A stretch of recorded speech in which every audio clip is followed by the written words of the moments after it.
और संत दिखाता था, पर असल में वो चालाक और धोखेबाज था। उसी जंगल के किनारे पर एक गधा भी रहता था, जो देखने में भोला लगता था, लेकिन मन ही मन बड़ा होशियार था। अरे वाह, ये साधु का रूप कितना काम का है। सब जानवर डरते भी नहीं और मेरी बातें भी मान लेते हैं। अगर मैं रोज धर्म और दया की बातें करूं तो ये मूर्ख जानवर मुझे अपना गुरु समझ लेंगे और फिर मैं आराम से शिकार कर पाऊंगा। काऊ काऊ, रुद्र भेड़िया, मैं तेरे रंग ढंग देख रहा हूं। तू साधु का रूप धरकर सबको मूर्ख बना रहा है, लेकिन ध्यान रखना, जंगल में सब बेवकूफ नहीं हैं। काली कौवे, तू मुझे क्या चेतावनी देगा? यहाँ हर कोई अपना पेट भरने के लिए जी रहा है। अगर मैं ढोंग से शिकार पाऊं तो उसमें बुरा क्या है? और सुन, अगर तूने कहीं मेरे राज खोले तो तुझे सबसे पहले मैं ही नोच खाऊंगा। इसी जंगल में धर्मा नाम का गधा घास चरते चरते अक्सर भेड़िए के पास से गुजरता था। गधा शांत था, लेकिन हर चीज को गौर से देखता और सोचता रहता। ये भेड़िया बड़ा ढोंगी बनता है, कभी साधु, कभी गुरु, कभी ज्ञानी। जानवर इसे फूल माला चढ़ाते हैं और ये अंदर ही अंदर उनके बच्चों को खा जाता है। मुझे इसका असली चेहरा सबको दिखाना होगा, लेकिन कैसे? सीधी टक्कर दी तो ये मुझे भी नोच डालेगा। एक दिन भेड़िए ने पूरे जंगल में ऐलान किया कि वो सत्संग करेगा। सारे जानवर इकट्ठा हुए। भाइयों और बहनों, मैं अब जंगल का त्यागी हूँ। मैंने शिकार करना छोड़ दिया है। अब से मैं सिर्फ जड़ी बूटी और हवा खाकर जीऊंगा। मैं तुम्हें भी सत्य और धर्म का मार्ग दिखाऊंगा। हवा और जड़ी बूटी इस ढोंग में जरूर कोई चाल है, लेकिन मैं अभी चुप रहता हूँ। सही वक्त पर ही वार करना चाहिए। धर्मा, तू इसे चुनौती क्यों नहीं देता? सब जानवर तेरी बात मानेंगे। नहीं काली, अभी नहीं। अगर मैं अभी इसके खिलाफ बोलूंगा तो सब कहेंगे मैं साधु का अपमान कर रहा हूँ। मैं इसका असली चेहरा तभी दिखाऊंगा जब ये खुद अपनी भूख में ढोंग तोड़ेगा। कुछ दिन तक भेड़िए ने ढोंग बनाए रखा। वो जानवरों को ज्ञान की बातें सुनाता, मंत्र पढ़ता और साधु जैसा व्यवहार करता, लेकिन भीतर भीतर उसकी भूख उसे परेशान कर रही थी। उफ, ये घास फूस खाने का नाटक बहुत भारी पड़ रहा है। मांस खाए बिना मेरा जीना मुश्किल है। कोई आसान शिकार हाथ लगे तो मजा आ जाए, लेकिन दिखावा भी टूटना नहीं चाहिए, वरना सारा खेल खत्म हो जाएगा। धर्मा गधे ने ये सब देखा और मुस्कुराया। उसने सोचा, अब समय आ गया है भेड़िए को जाल में फंसाने का। हे महान संत रुद्र, मैंने सुना है कि आप भूख को साध लेते हैं और सिर्फ साधना से जीते हैं। सच कहूं तो आपकी शक्ति अद्भुत है। मैं आपके चरणों में शिष्य बनना चाहता हूं। वत्स धर्मा, तुझे ज्ञान प्राप्त करने की इच्छा है तो आजा मेरे पास, लेकिन याद रख, साधना का मार्ग कठिन है। भूख प्यास सहनी पड़ती है और प्रलोभनों से दूर रहना पड़ता है। गुरुदेव, मैं सब सह लूंगा, लेकिन एक बार मुझे आपकी परीक्षा लेनी होगी, ताकि मुझे विश्वास हो कि आप सच में साधु हैं, सिर्फ दिखावा नहीं कर रहे हैं। भेड़िए का दिल धक धक करने लगा। उसने सोचा कहीं गधा उसकी पोल न खोल दे, मगर तुरंत अपनी चालाकी से बोला, धर्मावत्स, साधु की परीक्षा लेना बड़ा पाप है, पर अगर तेरा मन यही कह रहा है तो पूछ ले, मैं झूठ नहीं बोलूंगा। गुरुदेव, तो बताइए, अगर आपके सामने कोई मोटा ताजा बकरा आ जाए तो क्या आप उसे खाएंगे? वत्स, जिसने साधना का मार्ग चुना है उसके लिए बकरे का मांस और हड्डियां सिर्फ माया है। मैं अब उससे ऊपर उठ चुका हूं। मुझे किसी जीव को मारने की इच्छा नहीं रही। ये ढोंगी अभी भी दिखावा कर रहा है। मुझे इसे और परखना होगा। दिन बीते, भूख ने भेड़िए को और बेचैन कर दिया। एक रात उसे मौका मिला। पास ही में एक नन्हा खरगोश सो रहा था। भेड़िए का मन मचल गया। उसने चारों ओर देखा कि कोई देख तो नहीं रहा। बस आज एक ही कौर, कोई नहीं जानेगा और मेरी भूख मिट जाएगी। लेकिन तभी धर्मा गधे ने सब देख लिया। वो जोर से हंसा और कौवे को आवाज दी। अरे देखो देखो, हमारे महान संत तो अब खरगोश को खा रहे हैं। यही है तुम्हारा त्याग और साधना गुरुदेव। आओ देखो, भेड़िए का ढोंग टूट गया। साधु बनकर सबको धोखा दे रहा था। सारे जानवर भागते हुए आए। भेड़िए के मुंह में खरगोश की टांग फंसी हुई थी। उसका सारा ढोंग चकनाचूर हो गया। धर्मा, तूने मेरी सारी योजना बिगाड़ दी। अब मैं तुझे जिंदा नहीं छोड़ूंगा। रुद्र, मैंने पहले ही कहा था कि सच छिप नहीं सकता। तू ढोंग करके पूरे जंगल को बेवकूफ बना सकता है, लेकिन खुद की भूख से नहीं बच सकता। जंगल के जानवरों ने भेड़िए को घेर लिया। पर भेड़िया आसानी से हार मानने वाला नहीं था।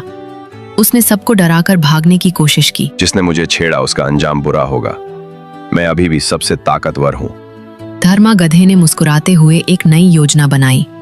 उसे पता था कि भेड़िए को सिर्फ चालाकी से हराया जा सकता है, लेकिन रुद्र भेड़िया चुपचाप हार मानने वालों में से नहीं था। उसकी आंखों में अब असली दानवी भूख और क्रोध जल रहा था। मूर्ख जानवरों, तुम सोचते हो मुझे पकड़ सकते हो?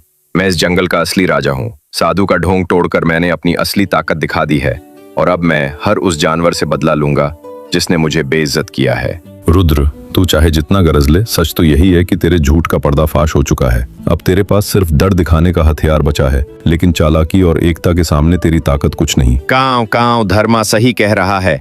अगर जंगल के सारे जानवर एक हो जाएं, तो भेड़िया कितना भी ताकतवर क्यों ना हो, अकेला क्या कर लेगा।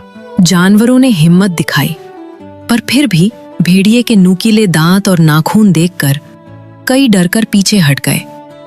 यही भेड़िए का फायदा था, डर का खेल।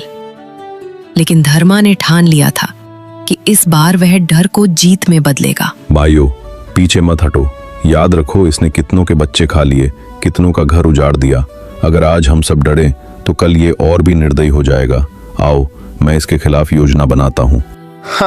गधे, तू मुझे हराने की बात कर रहा है? तेरा शरीर कमजोर, दौड़ धीमी, और मैं जंगल का शिकारी। तू मुझे छल सकता है? सोच भी मत। रुद्र, ताकतवर वही नहीं होता जिसके दांत तेज हों। असली ताकत दिमाग में होती है, और इस बार तेरा दिमाग मेरी चालाकी के सामने टिक नहीं पाएगा। धर्मा ने सबको अलग ले जाकर योजना समझाई। उसने कहा कि भेड़िए को सीधे लड़ाई में नहीं हराया जा सकता, उसे चाल से गिराना होगा। काली, तुझे एक काम करना है। तू आसमान में ऊंचा उड़कर रुद्र पर नजर रख। जैसे ही वो किसी पर झपटने लगे, तुरंत आकर मुझे खबर दे। कांव कांव, ठीक है धर्मा, मैं तेरे साथ हूँ। तेरा दिमाग इस जंगल को बचाएगा। रात आई, जंगल में अंधेरा छा गया। भेड़िया भूख और बदले की आग में बेचैन था। उसने सोचा कि सबसे पहले गधे को ही खत्म कर दूं।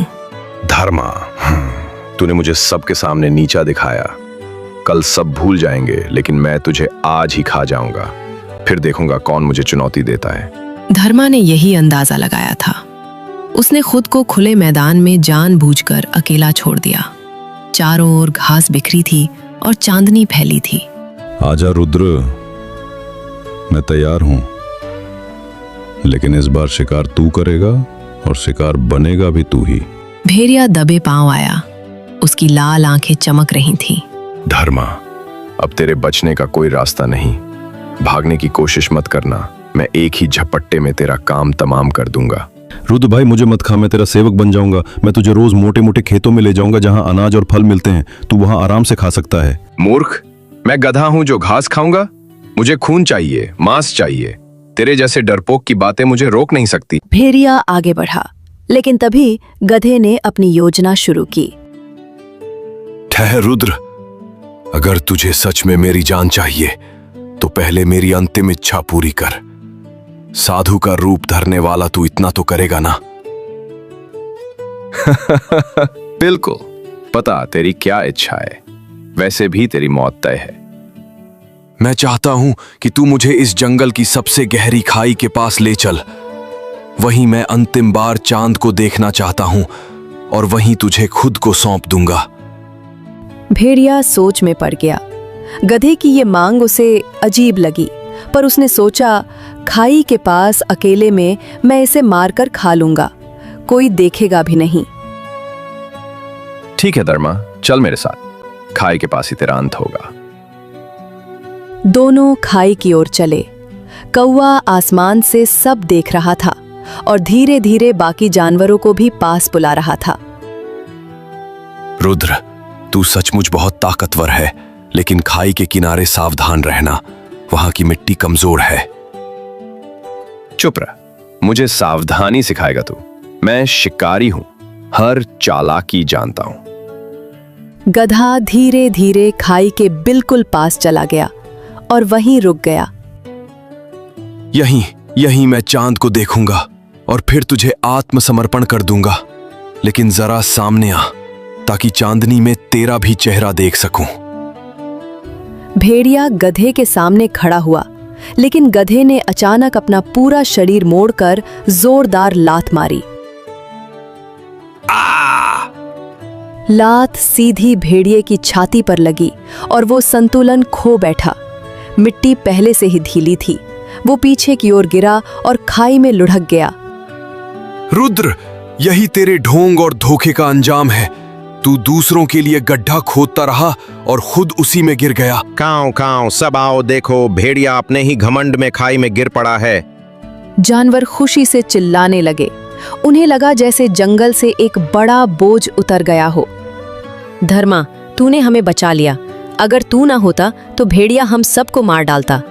भाइयों, मैंने कुछ नहीं किया। भेड़िया अपने झूठ और ढोंग के कारण खुद ही फंसा। सच की ताकत हमेशा झूठ से बड़ी होती है। उस दिन के बाद से जंगल के जानवरों ने गधे को अपना मित्र और रक्षक मान लिया और सब ने ये सीख ली कि चाहे झूठ कितना भी ताकतवर क्यों न लगे, अंत में सच्चाई और बुद्धि ही जीतती है। कहानी का संदेश: जो ढोंग और झूठ पर जीता है उसका अंत बुरा ही होता है। ताकत से बड़ा दिमाग और एकता होती है। चालाकी अगर नेक काम के लिए हो तो वो सबसे बड़ा हथियार बन जाती है।